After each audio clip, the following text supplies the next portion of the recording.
Pozdrav, htjela sam se obratiti ovako i na ovaj način jer imam osjećaj da možda na LinkedInu ne možemo onako brže možda korespondirati ili razgovarati, ali htjela sam svakako prikazati način na koji mogu pomoći u vezi ovog weba. Vidim trenutačno vidim nekoliko se prirodnih kozmetičara već oglašava, samo da kažem na koji način bi mogla pomoći, a eventualno vi biste mogli reći jeste li za to ili niste.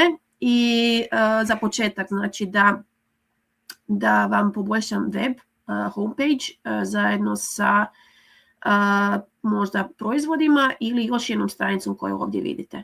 Ovako, ono što ću vam odmah na početku reći,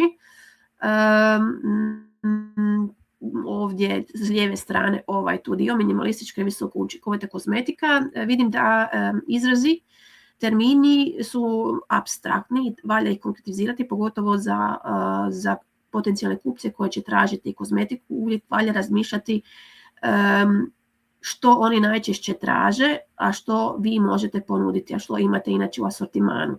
Vrlo je važno da nazovete proizvod baš onako kako potencijalni kupci pretražuju proizvod. Hoće li pretražiti kao minimalistička ili visoko učinkovita kozmetika, manje je to vjerojatno, ali ovo je tu sad naziv s lijeve strane koju Google toliko i ne ocjenjuje, nije mu toliko bitan. Bitni su uvijek oni nazivi koji su u naslovima i podnaslovima, to je izuzetno bitno.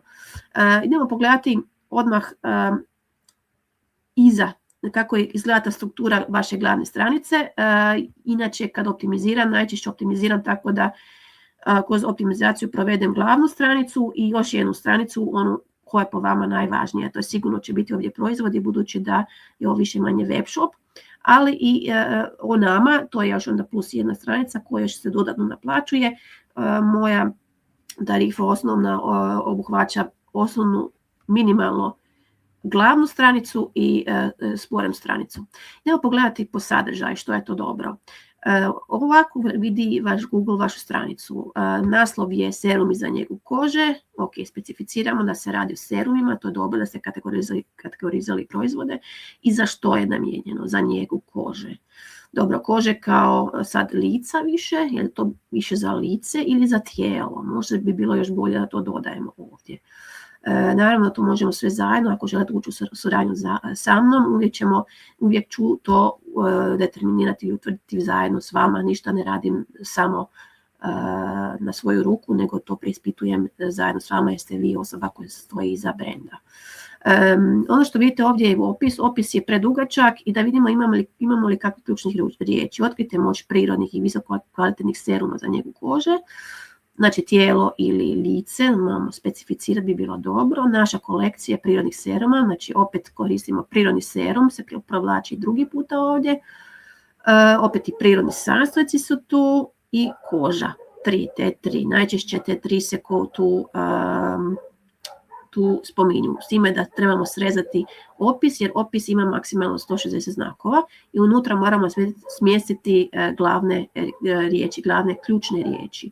Vidim da ste i ažurirali website nedavno, što je dobra i što je uvijek super da se održava web stranica i onda Google isto dobiva naznake ili signale da se o web stranici brine i da ima i novog sadržaja, pa će onda indeksirati. Morate i vi sami indeksirati svaki put novi sadržaj ili ti ga poslati na Google da ga pretraži, da ga prepozna i da ga onda smjesti opet u svoj sustav, pa će ga se izlistati, da će izlistati onda ovaj sadržaj, ovisno tome koliko su uspješni potencijalni kupci u nalaženju ovog web sajta, koliko su i vaše ključne riječi uspješne, koliko ste detektirali uspješno ključne riječi da oni dođu do vašeg weba. Ja bih, već će to ostati i onda su tu benefiti. Oko benefita bismo se trebali zadržati jer oni su jako važni da ih se imenuje, dobro imenuje, imamo kvalitetni sastojci, bilo bi dobro dodati čega, kvalitetni sastojci u nečemu, male serije kao količinski, brinemo o kvaliteti naših proizvoda, zato male serije, znam da bi trebalo biti naravno kraći nekakav naslov jer je to bitnije je onda nakon toga da imamo nekakvu opis. Pogodno za sve, ovo pogodno za sve možda nije najbolje rješenje, kao možda bi bilo dobro da krema ili serum za sve tipove kože, što inače se često koristi, a ne pogodno za sve, bogate formulacije. Što znači bogata formulacija? Malo je to apstraktno, bi trebalo to malo preoblikovati tu da imamo neku ključnu riječ koju ću možda čak i kupci tražiti, jer ne vjerujem da ću kucati krema sa bogatom formulacijom i to je isto moguće, ali kada kupuju ljudi možda će htjeti prirodni serum i onda dodati nekakav sastojak, možda bresku ili nekakvo voće. Tu biste se isto mogli nekako mogli smjestiti, mogli koristiti taj dio kao nekakav adut. Ponuda proizvoda, to je također jedan od naslova, nije to taj glavni, ali podnaslovi također moraju biti optimizirani. Sam proizvod, a ne kažemo ništa. Znači za što je to? Proizvod za što? Proizvod za koju namjenu? Uvijek je dobro biti konkretni ovdje, jer proizvod to može biti bijela tehnika, može biti bilo šta drugo. Ne mora to biti kozmetika.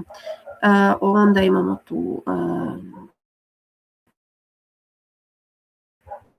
svaka slika također mora biti optimizirana, podešena. I dio feature bi svakako stavila još iznad gdje se sve spominju vaši proizvodi. To je važno za reference i za testimonial, za poticanje ili za, kako bi rekla, za veću vjerodostojnost i da ulijevu stvari povjerenje u vaš proizvod. Onda bi ih ove pogotovo Green HR, to mi puno govori, više nego Gloria je zadovoljna. Čak i možda se zadržala na medijima koji su više onak zeleno obojeni, ekološki.